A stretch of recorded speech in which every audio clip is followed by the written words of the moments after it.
हे my to family, welcome back to my channel. मी अध्या आणि माझ्या चॅनलमध्ये तुम्हा सगळ्यांचं खूप खूप स्वागत आहे।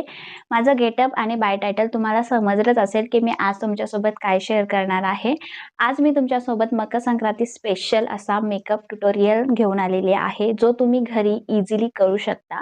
आणि मकर संक्रांती म्हटलं ना तर हळदी कुंकाचा कार्यक्रम आलाच, आणि मकर संक्रांती झाली, हळदी कुंकू झालं की त्याच्यानंतर येतात माघ महिन्याचे गणपती। मग या सणासुदींना सजायचं कसं, नटायचं कसं, कसं आपण अट्रॅक्टिव्ह दिसायचं, यामध्ये ना आपण खूप कन्फ्यूज होतो।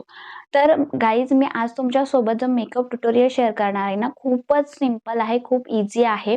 तुमच्याकडे जेवढे प्रोडक्ट आहेत ना, ते प्रोडक्ट घेऊनच तुम्ही हा मेकअप लुक क्रिएट करू शकता।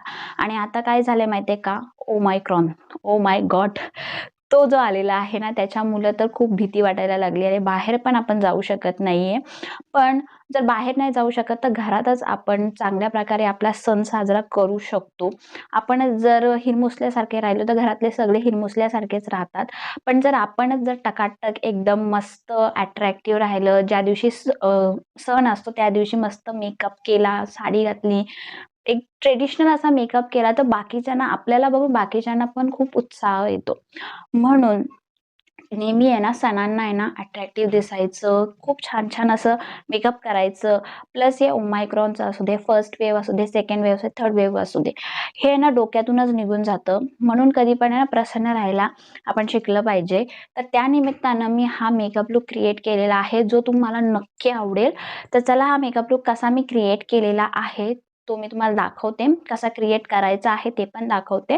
त्याच्या आधी मकर संक्रांतीच्या सगळ्यांना मनापासून हार्दिक शुभेच्छा इन ॲडव्हान्स। तर चला, हा मेकअप लुक आपण सुरू करूया। Let's begin. मैत्रिणींनो, मेकअप करण्याआधी आपल्याला प्रॉपर स्किन केअर करायची असते, त्याने आपला मेकअप पण टिकून राहतो आणि आपली स्किन पण प्रोटेक्ट राहते।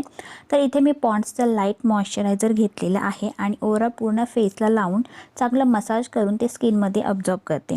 जर तुमची ऑइली स्किन असेल तर तुम्ही हा मॉइश्चरायझर वापरू शकता, हा ऑइली स्किनसाठी बेस्ट आहे। आता मी यूज करणार आहे प्रायमर।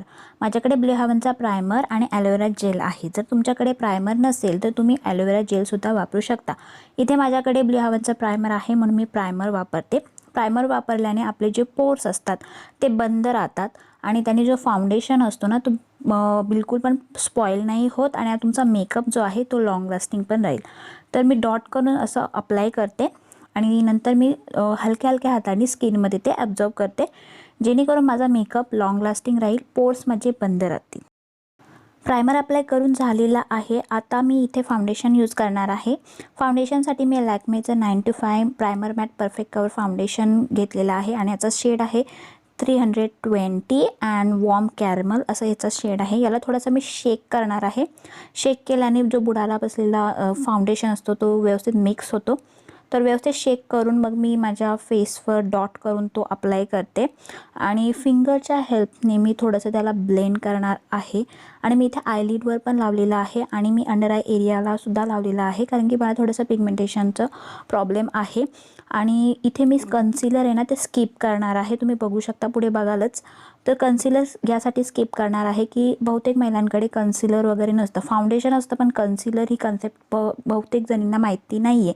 तर तुम्ही फाउंडेशन लावूनसुद्धा तुमची पिगमेंटेशनची जी एरिया आहे ती कवर करू शकता। आणि इथे मी जो फाउंडेशन घेतलेला आहे ना तो फुल कवरेज देतो, त्यामुळे तुमची जी पिगमेंटेशन असेल, डार्क स्पॉट असतील, ते चांगल्या प्रकारे ब्लर होऊन जातात। ठीक आहे, इथे मी आता ब्युटी ब्लेंडर घेतलेला आहे, त्याला चांगला व्यवस्थित पाण्यामध्ये मी बुडवून त्यातलं एक्सेस वॉटर काढून टाकलेलं आहे आणि त्या स्पंजच्या हेल्पने मी फाउंडेशनला ब्लेंड करते। फाउंडेशन आपल्याला व्यवस्थित ब्लेंड करायचं आहे। ब्लेंडिंग केल्याने आपल्या फाउंडेशनचे ते केकी आणि पॅचची इफेक्ट असतात ना, ते आपल्या फेसवर दिसून येत नाही। तर मी व्यवस्थित थोडा टाईम घेऊन मग फाउंडेशन ब्लेंड करते। आता आयलिडवर कन्सिलर नाही आहे, फाउंडेशन लावलं आहे, तर मी आयलिडवरचा फाउंडेशन व्यवस्थित स्पॉन्जच्या हेल्पने ब्लेंड केलेला आहे। आता मी इथे यूज करते लॅक्मेचं हे कॉम्पॅक्ट आहे आणि मला माहिती आहे हे खूप लाईट शेड आहे याचा, पण याच्यामध्ये SPF असल्यामुळे मी हा कॉम्पॅक्ट पावडर घेतलेला आहे आणि हा व्यवस्थित मी माझ्या फाउंडेशनला सेट करून घेते, जेणेकरून जे केकी आणि पॅची इफेक्ट माझ्या फेसवर पडणार नाहीत आणि माझा जो फाउंडेशन आहे तो लॉक होऊन जाईल। तर व्यवस्थित आपल्याला कॉम्पॅक्ट पावडर लावून घ्यायची आहे इथे। ओके, आता कॉम्पॅक्ट पावडर लावून झाल्यानंतर मी सगळ्यात आधी डोळ्यांचा मेकअप करणार आहे आणि सर्वात प्रथम मी माझ्या आयब्रोजला फिल करणार आहे। तर इथे मी आहे ना एक आयशॅडो पॅलेट घेतलेला आहे आणि त्याच्यातून चॉकलेट ब्राऊन कलर पिक केला आहे आणि मग मी माझ्या आयब्रोजला फिल करते। तुमच्याकडे आयब्रो पेन्सिल असेल तर तुम्ही आयब्रो पेन्सिल वापरू शकता, पण मला इतकं आयब्रो पेन्सिलमध्ये जमत नाही। मी अशा प्रकारेच माझ्या आयब्रो सेट करते। ओके, आता मी ते यूज करणार आहे डोळ्यांच्या मेकअपसाठी एसिफायर कलरचे हेटेड विथ लव्ह पॅलेट। आणि मी हे जे पॅलेट आहे ना ते खूप वर्सटाईल पॅलेट आहे। याच्यामध्ये तुम्हाला ग्लिटर, शिमर, मॅट आणि ओवरऑल सगळे कलर मिळून जातात आणि हे ॲमेझॉनवर तुम्हाला 500 ते 600 रुपयापर्यंत मिळून जाईल। तर याच्यातून ना मी हा पीच कलर आहे ना, थोडा डार्क पीच कलर आहे तो घेतलेला आहे आणि तो मी सर्वात प्रथम माझ्या क्रीजवर अप्लाय करते ॲज अ ट्रान्झिशन शेड आणि त्याला चांगल्या प्रकारे व्यवस्थित मी असं ब्लेंड करते। नंतर थोडासा कलर पिक करून मी थोडासा आउटर व्हीला पण डार्क केलेला आहे, तुम्ही बघू शकता। ट्रान्झिशन शेड चांगलं व्यवस्थित अप्लाय करून झाल्यावर मी इथे ब्ल्यू कलर घेतलेला आहे जो माझ्या ब्लाउजवर परफेक्ट मॅच कलर आहे। या कलरला मी माझ्या आउटर व्हीला प्लेस करते कारण की मला आउटर व्ही थोडीशी एन्हान्स करायची आहे, जेणेकरून माझा जो आय मेकअप आहे तो खूप खुलून दिसेल आणि छान पण दिसेल। आणि मी याला थोडासा हाफ क्रीजवर, आउटर हाफ क्रीजवर अप्लाय करते। आता मी हा पिंक कलर घेतलेला आहे जो माझ्या साडीवर परफेक्ट मॅच आहे आणि तो मी माझ्या बोटांच्याच हेल्पने इनर व्हीला लावून घेते आणि त्याला चांगलं ब्लेंड करून घेते, जेणेकरून आणि थोडासा मी डार्कसुद्धा पण करते, तुम्ही बघू शकता। ओके, तर आपला आय मेकअप डन झालेला आहे। आता इथे मी L18चं हे लायनर घेतलेलं आहे आणि त्याच्याने मी छोटीशी अशी विंग क्रिएट करते। तुम्ही मोठी पण क्रिएट करू शकता, डिपेंड ऑन तुमच्यावर आहे, तुम्हाला जसा लायनर लावता येईल तसा तुम्ही लावू शकता। मला आता परफेक्ट जमतो लायनर लावायला, त्यामुळे मी असं लावते। आता इथे मी बेला हाऊसचं हे मस्कारा घेतलेला आहे आणि त्याचे मी 2-3 कोट आहे ना माझ्या लॅशेसवर अप्लाय करते कारण मी फॉल्सेस बिलकुल पण अप्लाय करणार नाही आहे। तर लोअरचे लॅशेस आहेत त्यांना पण मी अप्लाय केले। आता इथे परत मी बेला हाऊसचं काजल घेतलेला आहे आणि हा जेल काजल आहे, खूपच चांगला असा बोल्ड लुक देईल तुम्हाला।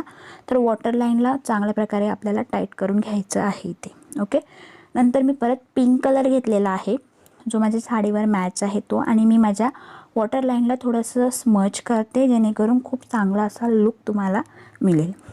आता याच पॅलेटमधून मी हा चॉकलेट ब्राऊन कलर पिक केलेला आहे माझ्या फेसची कॉन्टोरिंग करायला, कारण हा जो पॅलेट आहे तो खूपच वर्सटाईल पॅलेट आहे, तुम्ही बघू शकता। कॉन्टोरिंग केल्याने आपला जो फेस असतो ना तो लहान दिसतो। जर तुमचा फेस असा मोठा असेल, जाडसर असेल, तर त्याला ना थोडासा पातळ दाखवण्यासाठी कॉन्टोरिंग करतात। तर सगळ्यात आधी चिक्सची कॉन्टोरिंग करा, नंतर तुम्ही जॉ लाईनची करा, त्याच्यानंतर तुम्हाला फोरहेडवर थोडासा फोरहेड आपल्याला लहान दाखवायचं असतं तर फोरहेडवर करा, आणि नोज सरळ सटल दाखवायचं असेल तर नोजची तुम्ही कॉन्टोरिंग करू शकता। तुम्हाला नसेल आवडत तर तुम्ही हे स्किपसुद्धा करू शकता। याच पॅलेटमधला मी हा पीच कलर घेतलेला आहे आणि तो मी माझ्या चिक्सवर अप्लाय करते ॲज अ ब्लश। म्हणून मी सांगितलं की हा जो पॅलेट आहे ना तो खूप वर्सटाईल पॅलेट आहे, याच्यामध्ये सगळे कलर मिळून जातात, तर वेगळा असा प्रोडक्ट घ्यायची बिलकुल पण गरज नाही पडत। नंतर याच पॅलेटमधून मी हा हायलायटर कलर पिक केला आहे आणि त्याने मी माझ्या फेसची हायलायटिंग करते, जेणेकरून माझे जे फीचर्स आहेत ते एन्हान्स दिसतात। आणि सण असलं की ना असं चमकदार व्हायला ना खूपच आवडतं आपल्या महिलांना, तुम्हाला तर माहितीच असेल। तर हायलायटर लावल्याने ना एक वेगळाच असा लुक येतो, फोटो पण खूप छान येतात। नंतर मी हे 2 कलर यूज करणार आहे लिपस्टिपसाठी, इनसाईडचं आणि NYBची लिपस्टिप आहे या, कारण माझ्या साडीवर जो मॅच कलर आहे ना त्या कलरची माझ्याकडे लिपस्टिप नव्हती, तर सगळ्यात आधी मी इनसाईडचं हे लिपस्टिपचं शेड अप्लाय करते, बघू शकता तुम्ही। नंतर मी NYBचं थोडंसं कलर अप्लाय केलं आणि फिंगरच्या हेल्पने थोडंसं मी त्याला स्मच केले, जेणेकरून तुम्हाला जो शेड पाहिजे तो मिळेल। आता मी थोडी ते हेअरस्टाईल केले, गजरा लावला आहे, त्याच्यानंतर ज्वेलरी वेअर केलेली आहे, एक सिंपल अशी टिकली लावलेली आहे आणि हा कंप्लीट माझा मेकअप लुक क्रिएट झालेला आहे, तुम्ही बघू शकता। आय होप तुम्हाला हा मेकअप लुक नक्की आवडेल आणि तुम्ही जर हा मकर संक्रांतीला क्रिएट करा तर मला कॉमेंट करायला विसरू नका। आवडला असेल तरी पण कमेंट करून नक्की सांगा, आणि ही व्हिडिओ तुम्हाला आवडली असेल तर लाईक करा, चॅनलला सबस्क्राईब करायला विसरू नका। Bye guys, take care.